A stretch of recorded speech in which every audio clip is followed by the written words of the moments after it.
तो आईपीएल 2026 की तैयारियां शुरू हो चुकी हैं और अगर आप कागज पर देखें तो एक टीम का बॉलिंग अटैक भाई बाकियों से कहीं ज्यादा खतरनाक लग रहा है और वो टीम है कोलकाता नाइट राइडर्स।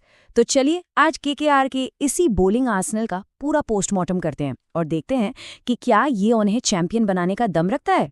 ये जो बात है ना, ये कोई हवा में नहीं कही गई है। इसके पीछे एक गहरा एनालिसिस है। देखिए, केकेआर ने सिर्फ बड़े नामों के पीछे भागने की बजाय हर रोल के लिए एक स्पेशलिस्ट चुना है। कोई पावर प्ले में विकेट लेगा, कोई मिडल ओवर्स में रन रोकेगा और कोई डेथ ओवर्स में मैच फिनिश करेगा।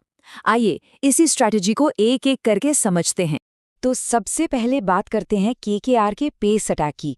और देखिए, ये सिर्फ कुछ तेज गेंदबाजों का ग्रुप नहीं है, ये स्पीड, स्विंग और अग्रेशन का एक ऐसा डेडली कॉकटेल है जो किसी भी बैटिंग लाइनअप को तहस-नहस कर सकता है।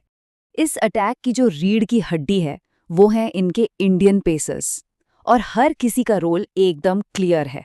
देखिए, आपके पास आकाशदीप हैं जो एकदम नपी-तुली लाइन लेंथ से एक एंड से प्रेशर बनाए रखते हैं। फिर आते हैं हर्षित राणा, जिनका रॉ अग्रेशन और वो सरप्राइज बाउंसर बैट्समैन को सेटल ही नहीं होने देता। कार्तिक त्यागी में वो डेथ ओवर स्पेशलिस्ट बनने वाला पोटेंशियल देखता है और वैभव अरोड़ा वो तो पावर प्ले में नई गेंद को दोनों तरफ घुमाने के माहिर हैं।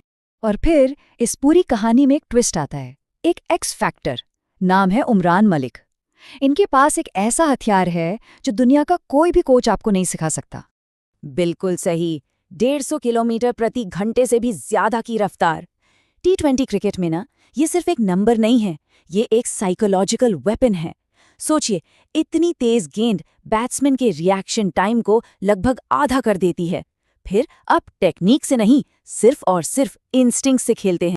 लेकिन यहाँ हमें एक बैलेंस्ड व्यू रखना होगा। जितनी बड़ी ताकत उमरान की पेस है, उतनी ही बड़ी चिंता है उनकी लाइन और लेंथ पर कंट्रोल की कमी। ये एक डबल एज्ड स्वॉर्ड है। अगर गौतम गंभीर जैसा कोई मेंटर उन्हें ये सिखा पाया कि कब एक्सेलरेटर दबाना है और कब थोड़ा कंट्रोल में रखना है, तो यकीन मानिए उमरान मलिक इस सीजन के सबसे बड़े मैच विनर साबित हो सकते हैं। चलिए अब बात करते हैं ओवरसीज पेसर्स की। यहाँ केकेआर ने दो ऐसे बॉलर्स चुने हैं जो अपने अपने काम में मास्टर हैं और जो इस पूरे बॉलिंग यूनिट को एक वर्ल्ड क्लास एज देते हैं। एक तरफ है मतीशा पथिराना, जिनका वो स्लिंगा एक्शन समझना ही बैट्समैन के लिए एक पहेली है, और डेथ ओवर्स में उनकी वो टो क्रशिंग यॉर्कर्स वो मैच को वहीं खत्म कर देती हैं। दूसरी तरफ है मुस्तफिजुर रहमान, द फिज, कटर के किंग। अगर पिच थोड़ी भी स्लो है ना, तो वो मिडल ओवर्स में रनों की रफ्तार को ऐसे ब्रेक लगा देते हैं मानो किसी ने हैंड ब्रेक खींच दिया हो। पेस अटैक तो बस ट्रेलर था, असली पिक्चर तो केकेआर के स्पिन के जाल में छुपी है। ये वो डिपार्टमेंट है जो दबे पांव आता है और मैच का रुख पलट कर चला जाता है, ऑपोजिशन को पता भी नहीं चलता। और इस जाल का मकड़ी कौन है? वरुण चक्रवर्ती। देखिए, वो अब सिर्फ एक मिस्ट्री स्पिनर नहीं रह गए हैं, वो एक ऐसे स्मार्ट बॉलर बन चुके हैं जिन्हें अपनी वेरिएशंस पर पूरा कंट्रोल है। मिडल ओवर्स में उनका जो 4 ओवर का स्पेल होता है ना, वो अक्सर मैच में 20-30 रनों का फर्क डाल देता है, और T20 में ये बहुत बड़ा मार्जिन है। वरुण का साथ देने के लिए है प्रशांत सोलंकी, एक यंग अटैकिंग लेग स्पिनर। और हम सब जानते हैं, लेग स्पिनर्स हमेशा से मैच विनर रहे हैं। अगर केकेआर मैनेजमेंट ने इन पर भरोसा दिखाया, इन्हें वो फ्रीडम दी कि जाओ और विकेट लो, तो ये लड़का इस सीजन का सरप्राइज पैकेज बन सकता है। ठीक है, तो हमने सारे प्लेयर्स देख लिए, सारे पुर्जे समझ लिए। अब असली सवाल ये है कि ये पूरी मशीन एक साथ मिलकर काम कैसे करती है। यहीं पर केकेआर की असली टैक्टिकल ब्रिलियंस सामने आती है।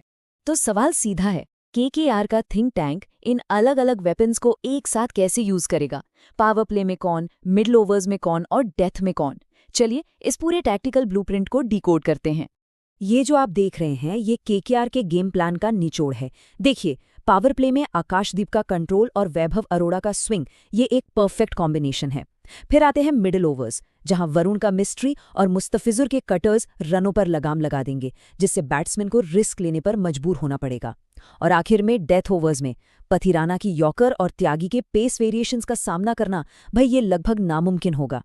और इन सब के बीच उमरान मलिक, वो एक वाइल्ड कार्ड एंट्री हैं, जिसे आप कहीं भी किसी भी स्टेज पर किसी भी बैट्समैन के सामने फेंक सकते हैं।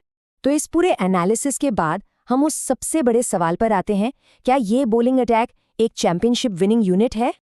और इसका जवाब बिल्कुल क्लियर है।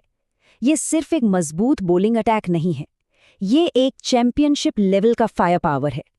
क्यों? क्योंकि इसमें हर चीज़ है, वैरायटी है, स्पेशलिस्ट्स हैं और सबसे ज़रूरी बात, हर सिचुएशन का जवाब है। लेकिन हाँ, एक बात है, कागज पर मजबूत होना और मैदान पर परफॉर्म करना, ये दो अलग बातें हैं। इनकी सक्सेस 3 चीज़ों पे डिपेंड करेगी। पहला, कंसिस्टेंसी, क्योंकि आईपीएल में एक बुरा दिन आपको बाहर कर सकता है। दूसरा, फिटनेस मैनेजमेंट, खासकर पेसर्स के लिए। और तीसरा, टैक्टिकल फ्लेक्सिबिलिटी, यानी सिचुएशन के हिसाब से प्लान बी, प्लान सी पर स्विच करने की एबिलिटी। तो इस पूरे डिस्कशन के बाद मैं एक सवाल आपके लिए छोड़कर जा रहा हूँ। आईपीएल 2026 में केकेआर का हाईएस्ट विकेट टेकर कौन होगा? क्या वो पथिराना की किलर यॉर्कर्स होंगी, वरुण चक्रवर्ती का मिस्ट्री स्पिन, या फिर उमरान मलिक की रॉ पेस? अपनी राय जरूर सोचेगा।